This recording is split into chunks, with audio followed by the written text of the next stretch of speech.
సేవకులు ఏం చేస్తారు, కేడును వాడుతూ ఉంటారు. ఆ కేడును ఏంటంటే ఇప్పుడు శిరస్థానం అంటే ఈ చెస్ట్ మధ్య కవర్ చేస్తుంది. సారీ, శిరస్థానం అంటే తలను కవర్ చేస్తుంది. ఈ చెస్ట్ని కవర్ చేసే దాన్ని కవచం అని అంటారు. ఇంకా గాలు వచ్చేసరికి అదొక రౌండ్ షేప్లో ఉంటుంది. ఈ కేడం ఏంటంటే అదొక రెక్టాంగిల్ షేప్లో ఉంటుంది. అది ఏం చేస్తుందంటే మన మన మెడ దగ్గర నుంచి కింద వరకు కూడా అది ఏంటంటే కాపాడుతూ ఉంటుంది. అయితే దాంట్లో ఏంటంటే అది వాడేదెవరు అని మనం చూసుకున్నట్లయితే సైన్యాధిపతులు వాడతారు. ఎందుకు ఆ సైన్యాధిపతులు ఎందుకు వాడతారంటే ఈ సైన్యాన్ని మొత్తం ఏం చేయాలి, వీళ్ళు లీడ్ చేయాలి. సైన్యాధిపతి ముందు చనిపోయాడు అనుకోండి, తర్వాత వీళ్ళ పరిస్థితి ఏంటి, వీళ్ళు ఎలా బ్యాటిల్ చేయాలనేది వాళ్ళకి తెలియదు కదా. అందుకని చెప్పి వీళ్ళు ఏం వాడతారు అంటే ఈ కేడును వాడతారు. ఈ కేడును ఎలా తయారు చేస్తారంటే ఫైన్ మెటీరియల్, అంటే ఈ ఐరన్లో ఏంటి ఉప్పు, ఆ ఉప్పుతో దాన్ని తయారు చేస్తూ ఉంటారు. అంటే ఇక్కడ మనం చూస్తున్నాం కదా, ఇక్కడ ఏం చూస్తున్నాము, 25వ వచనంలో నీ రక్షణ కేడమును నీవు నాకు అందించి ఉన్నావు. ఆయన ఏం చేస్తున్నాడు అంటే రక్షణ కేడని మనకు అందిస్తూ ఉన్నాడు. అయితే ఎవరి రక్షణ కేడని అందిస్తున్నాడు ఇక్కడ, నీ రక్షణ కేడము అంటే ఆయన రక్షణ కేడని ఏం చేస్తున్నాడు, మనకి అందిస్తున్నాడు. అంటే ఆయనకి అవసరంగా ఏం చేస్తున్నాడు, మనకి ఇచ్చేస్తూ ఉన్నాడు. ఒక విధంగా చూసుకున్నట్లయితే మా చిన్నప్పుడు శివ అనుకునేవాళ్ళు కదా, ఇప్పుడు ఏదైనా కర్రీ వండుకున్నాం, దాంట్లో ఏం చేస్తుందని ఈ ఒక నాకు ఈ పీస్ నాకు అని చెప్పేసి అని అంటూ ఉండేది. తర్వాత ఇప్పుడు వచ్చేసరికి ఏమైంది, అయ్యే ఏవైతే ఇష్టంగా ఏం చేస్తుంది ఆ పిల్లలకి అంటే సాక్రిఫైస్ చేస్తుంది. ఇక్కడ కూడా దేవుడు ఏం చేస్తున్నాడు, ఇక్కడ ఆయన రక్షణ చేయడానికి మనకి అందించబడుతున్నాడు. ఎందుకు అంటే మనల్ని రక్షించడం కొరకు ఆయన ఆ రక్షణ చేయడాన్ని అందించబడుతుంటాడు. ఇంకా మనం చూసుకున్నట్లయితే కీర్తనలు ఇదే 18వ అధ్యాయం 2వ వచనం చదవండి.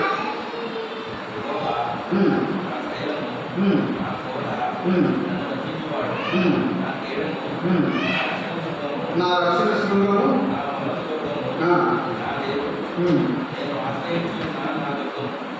ఇక్కడ మనం చూస్తూ ఉన్నాము, ఆయన గురించి ఎన్నో చూస్తూ ఉన్నాము. ఇక్కడ చూసుకున్నట్లయితే నా రక్షణ శృంగము, ఆయన ఎలా ఉన్నాడంటే మనకి రక్షణ శృంగంలో ఉంటాడు. అంటే రక్షణ శృంగం అంటే ఒక గోడలో మనకి ఉండవున్నాడు. శృంగం అంటే ఒక కోట గోడ, అంటే దానికి మీనింగ్ లేదు, కానీ దాని పర్యావరణంలో ఏంటి, ఒక కోట గోడ. అంటే కోట గోడ ఎలా ఉంటుంది, ఆ కోట గోడ చాలా పెద్దగా ఉంటుంది. మా విజయనగరం కోట గోడ ఎంత పెద్దగా ఉంటుంది అంటే ఇంత వరకు ఉంటుంది, అంత గోడ ఉంటుంది. అంటే ఆయన మనకి ఎలా ఉంటున్నాడు అంటే ఆ కోట గోడలో ఏం చేస్తాడు, మనల్ని రక్షిస్తూ ఉన్నాడు. అంటే మనల్ని సెక్యూర్ చేయడం కోసం ఆయన ఏమవుతున్నాడంటే కోట గోడగా ఉన్నట్టుగా మనం చూస్తూ ఉన్నాం. ఇంకా దీన్ని ఎంతో ఎక్కువగా ఉంటారు. ఒకసారి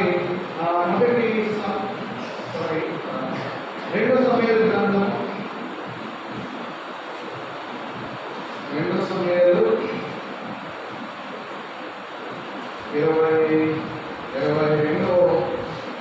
22వ అధ్యాయం 3వ వచనం చదవండి.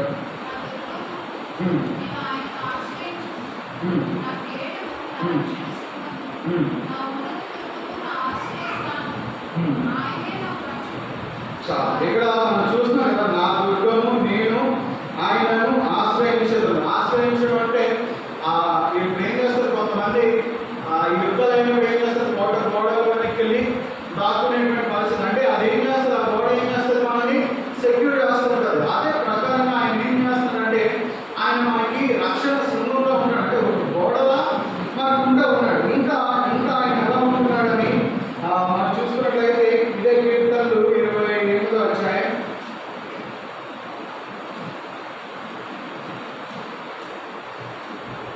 8వ వచనం చదవండి.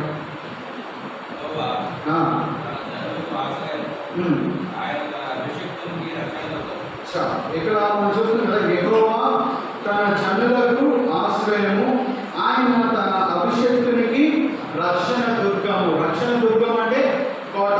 అంటే ఆయన ఇంకా ఎలా ఉంటున్నాడంటే మనకు రక్షణ దుర్గంగా, అంటే ఒక కోటలో ఉండి మనకి ఏం చేస్తాడు, మనల్ని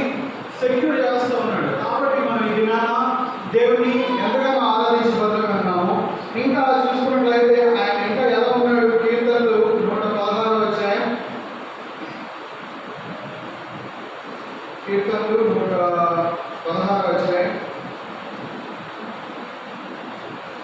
13వ వచనం.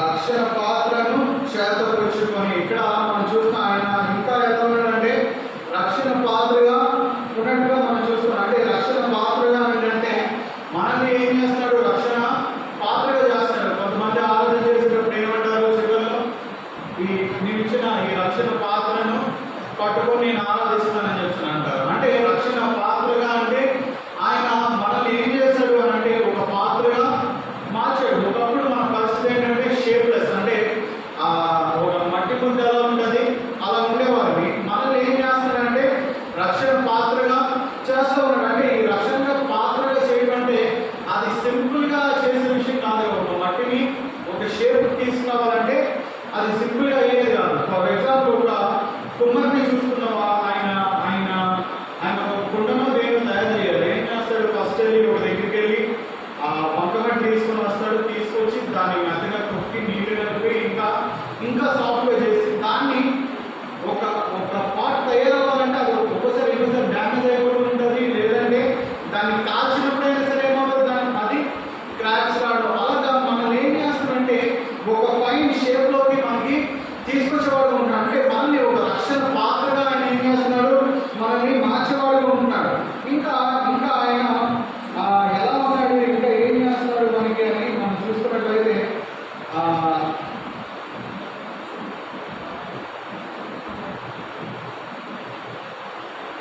రెండో సమయాల గ్రంథము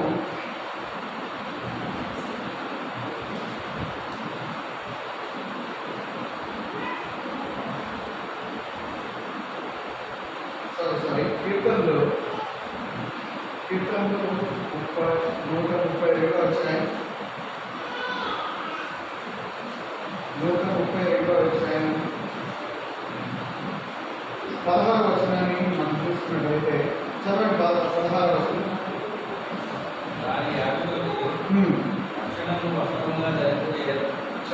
ఇక్కడ మనం చూస్తాం కదా, దాని యాజకులకు రక్షణ వస్త్రముగా ధరింపజేసాను. ఇక్కడ మనం చూసుకున్నట్లయితే రక్షణ వస్త్రముగా అంటే రక్షణ వస్త్రాన్ని మనకి ఇచ్చినట్టుగా మనం చూస్తూ ఉన్నాం. అంటే రక్షణ వస్త్రం దేనికి వస్త్రము అని మనం చూసుకున్నట్లయితే ఆ వస్త్రము, ఫర్ ఎగ్జాంపుల్ మనకి వస్త్రం లేదంటే ఏంటి, అది ఎంతో అవమానకరమైన పరిస్థితి. ఒక విధంగా చూసుకున్నట్లయితే మన దేవుళ్ళలోకి రాకముందు లేదా మనకి రక్షణ లేనప్పుడు మన పరిస్థితి అలా ఉండేది, అవమానకరమైన పరిస్థితి. లేదంటే ఎన్నో హేళనలకు గురయ్యేటువంటి పరిస్థితి, అంటే ఎంతో దారుణమైన పరిస్థితిలో ఉండేది. అలాంటిది ఆయన ఇచ్చిన రక్షణ వస్త్రం వల్ల ఏంటంటే మనకి ఎంతగానో మర్యాద కలుగుతూ వస్తుంది. ఒక విధంగా చూసుకున్నట్లయితే ఆదికాలంలో ఉంటారు కదా, వాళ్ళు ఆ తెలుగుడు అన్న పండుగ తిన్నప్పుడు ఏమైందంటే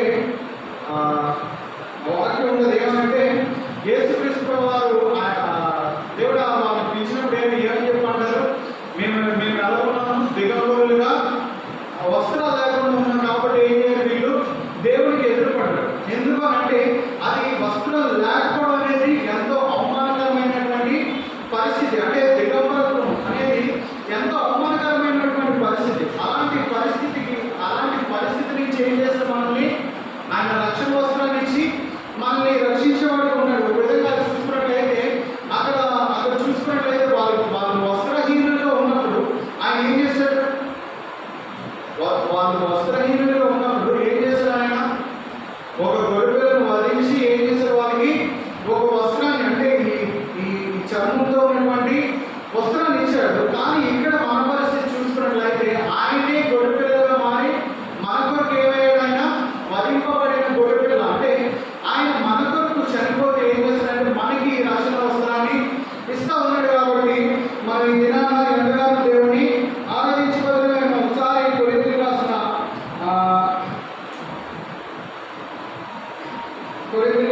2వ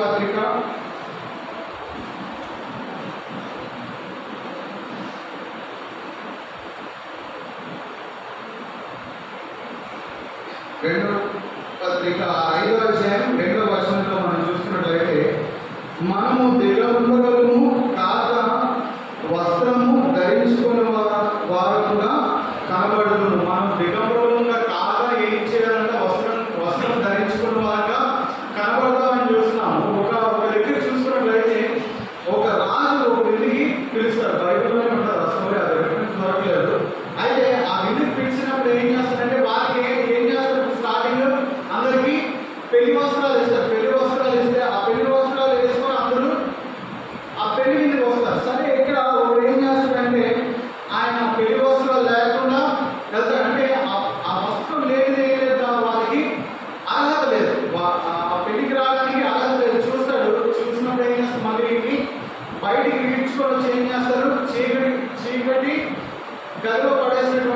జీవితం అన్నమాట. అంటే మన పరిస్థితి ఏంటంటే ఒకప్పుడు ఆ వస్త్రహీనతతో ఉన్నటువంటి పరిస్థితి, అంటే మనం రక్షణ లేనటువంటి పరిస్థితి, మనకి రక్షణ ఇవ్వడం కోసం, ఆ రక్షణ వస్త్రం ఇవ్వడం కోసం ఏం చేసిన ఆయన వధింపబడిన గొర్రెలుగా మన కొరకు ఏం చేసిన ఆయన చనిపోబడ్డాడు. అందుకనే వాక్యం మనం చూస్తున్నాం కదా. ఒకసారి రోమిలకు రాసిన పత్రిక 4వ అధ్యాయం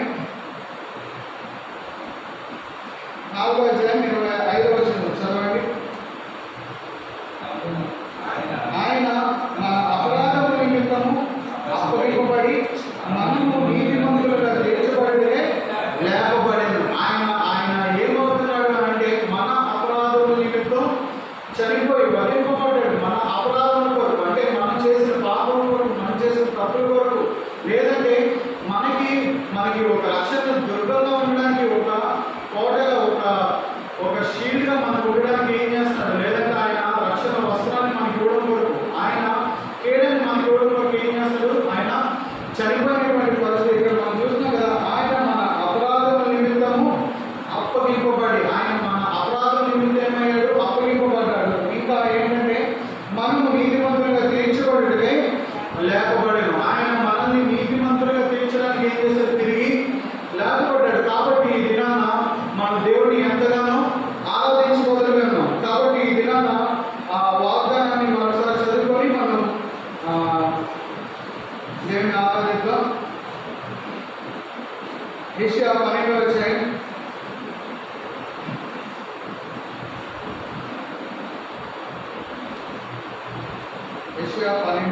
2వ వచనం చదవండి. ఇదిగో నా రక్షణకు కారణభూతుడగు దేవుడు, నేను భయపడక ఆయనను నమ్ముకొనుచున్నాను.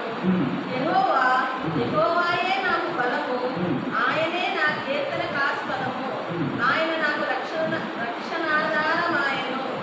ఇక్కడ మనం చూస్తున్నాం కదా, ఆయనే నా కీర్తనకాస్పదము. మనం పాడే ప్రతి కీర్తన, అంటే మనం చేసే ప్రతి ఆరాధన కూడా ఆయన గురించి ఉండాలి. ఎందుకంటే ఆయన మనకి రక్షణ, మన రక్షణకు ఏమై ఉన్నాడు, ఆధారమై ఉన్నాడు. అంటే మనల్ని రక్షణలో తీసుకోవడం వరకు ఆయన ఏమయ్యాడు, వధింపబడ్డాడు. కాబట్టి దినాన దేవుని ఆరాధిద్దాం. దేవుని వాక్యం దీవించును గాక.